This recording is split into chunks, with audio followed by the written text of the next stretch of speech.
Good day everyone, it's me again, Joy.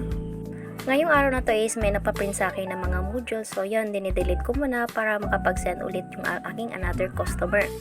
Lagi kasing napupuno itong phone ko. Actually, 11,000 na yung photos na nakasave dito. Grabe, hindi ko talaga kayang i-delete lahat ng nakasave dito sa phone ko. Feeling ko magagamit ko siya soon. Hindi, marunong lang talaga ako mag-keep ng isang bagay. Ay, shoes. So yan, back to customer tayo. Karamihan sa mga customer ko dito mga estudyante. So yun, barya-barya yung binigay niya sa akin. So nakaka-relate talaga ako.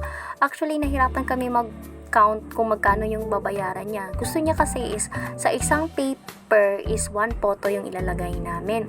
So nagsuggest ako na 2 photo na lang ilalagay. Bali, isasagad ko na lang, tatanggalin ko na lang yung margin para medyo malaki-laki yung ma-print namin. Kasi gagamitin niya to sa scrapbook niya. Kung i-regular rate ko kasi yung payment niya sa akin, malaki yung magagastos niya. So yun, binigyan ko siya ng isang idea na 2 photos na lang sa isang paper. Binigyan ko na rin siya ng discount kasi marami yung papaprint niya sa akin. So nakaka-relate kasi ako sa mga estudyante, lalo na mga nagtitipid. Kasi nung nag-aaral ako ng college akalain nyo yun, 40 pesos lang yung baon ko. At buti na lang, mura pa yung pamasahe dati. 10 pesos na lang natitira sa akin, pambili ng pastel every tanghali. Alam mo yung graduate na lang ako ng college, puro pastel na lang yung kinakain ko every tanghali kung hindi ako nagbabaon ng kanin. Then yung baon ko, babawasan pa ng Xerox copy ng mga module, so on and so on.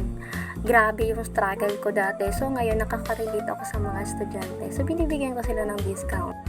Okay, back to customer na tayo. Baka maubusan tayo ng chika sa susunod ko na video.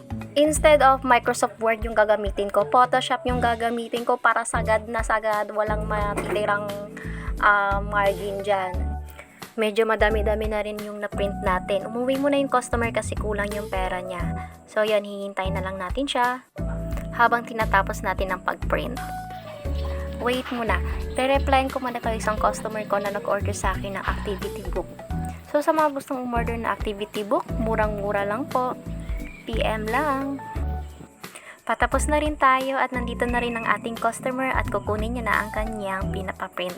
So thank you for choosing us. Stand up to serve you. Thank you.